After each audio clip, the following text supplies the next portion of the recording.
ونحن في رحاب الاحتفاء والاحتفال بالمولد النبوي الشريف. ومصر من الدول الجميلة اللي بتتمتع بشيء من الروحانيات في مثل هذه المناسبات السعيدة. ومفيش أجمل من مناسبة الاحتفال بالمولد النبوي الشريف. جئنا إليكم طالبين علما وطالبين معرفة. وبداية الاحتفال كانت إزاي؟ والمولد النبوي الشريف كلمنا عنه أكتر وأكتر. بسم الله والصلاة والسلام على سيدنا رسول الله. اللهم صل وسلم وبارك على سيدنا محمد وعلى آله وصحبه أجمعين. تجلى مولد الهادي وعمت بشائره البوادي والقصابة، وأهدت للبرية بنت وهب يدا بيضاء طوقت الرقابة. لقد وضعته وهاجا منيرا كما تلد السماوات الشهابا، فقام على سماء البيت نورا يضيء جبال مكة والشعابا.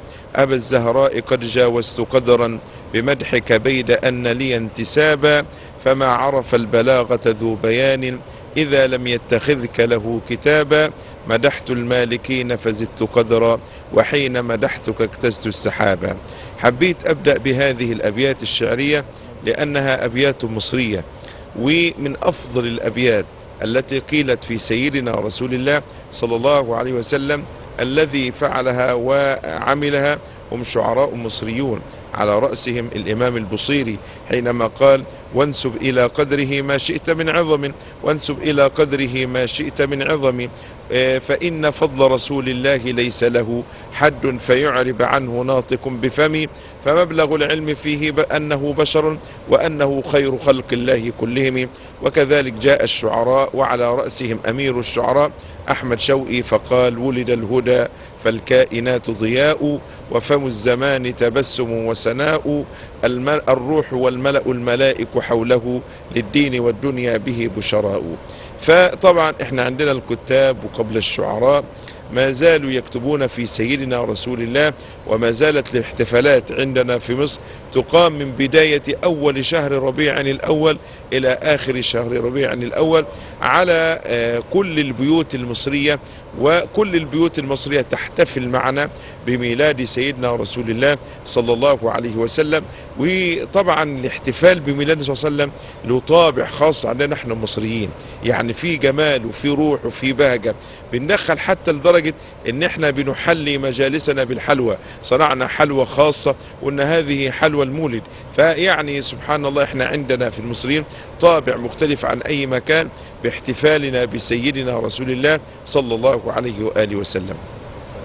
يمكن من ضمن الحكايات اللي بتتنقلها الناس يقال ان عبد المطلب ذهب لأحد السحرة، وتحكي لنا بقى الحكاية الجميلة دي ان هي شافت على جبينه نور او نطفة من نور. صحيح، هو طبعا ذكرها ابن الجوزي رحمة الله عليه، ودي كنا بنسميها عندنا من الإرهاصات قبل البعثة أو الإرهاصات قبل المولد النبوي الشريف.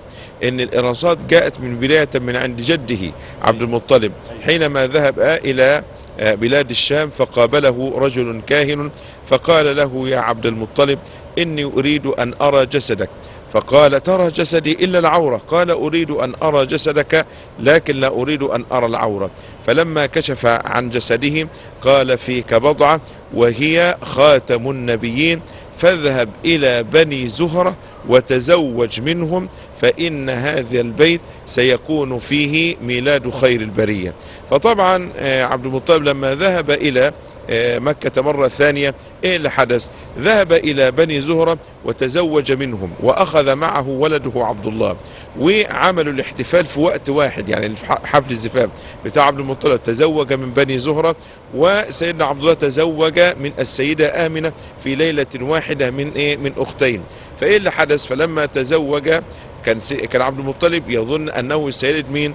خاتم النبيين. لكن ايه اللي حدث؟ جاء الميلاد من اين؟ جاء الميلاد من عند سيدنا عبد الله والسيدة آمنة. فطبعا والذي كان من بني زهرة هو سيدنا حمزة رضي الله عنه وارضاه، فلذلك حبيب سيدنا حمزة هو اخو النبي صلى الله عليه وسلم في الرضاعة. وسبحان الله في ليلة واحدة قام الزفاف، تزوج الاب مع الابن، لكن جاء خير البرية من ابن سيدنا عبد الله ابن عبد المطلب. فلذلك الفرح بسيدنا النبي صلى الله عليه وسلم من وقت ميلاده حتى مع حياته. العلماء قال لك ايه؟ ميلاد النبي صلى الله عليه وسلم تجديد للإنسان وتجديد للزمان وتجديد للمكان.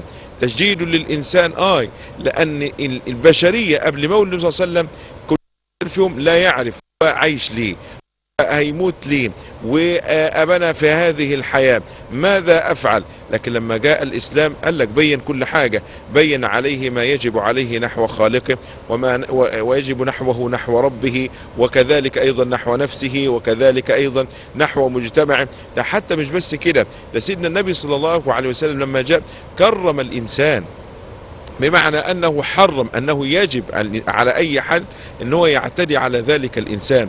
وكذلك أيضا كان تشديد للمكان، لأن الأماكن قبل كده كانت مرضى للفسوق والعصيان، لكن لما جه المكان بنيت المساجد فيها ذكر الله عز وجل، فيها تسبيح وتهليل لله عز وجل.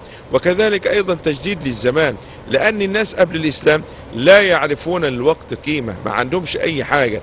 لكن لما جاء سيدنا النبي صلى الله عليه وسلم قال لك لا، الوقت ده ما هو إلا من عمرك أنت، فاغتنم ذلك العمر بكل عمل صالح طيب تقابل الله عز وجل به. النبي صلى الله عليه وسلم عبقريته هي في قول الله وإنك لعلى خلق عظيم. فالإنسان بيعمل إيه؟ بيبدأ يتخلق بأخلاق سيدنا النبي صلى الله عليه وسلم، ودي شيء جميل جدا إن ربنا عز وجل أكرمنا بهذا، إن جعل لنا أسوة وقدوة لا بد وأن نقتدي بها، كما قال الله لقد كان لكم في رسول الله أسوة حسنة لمن كان يرجو الله واليوم الآخر وذكر الله كثيرا. فأعظم شخصية في الوجود هو سيدنا رسول الله صلى الله عليه وسلم.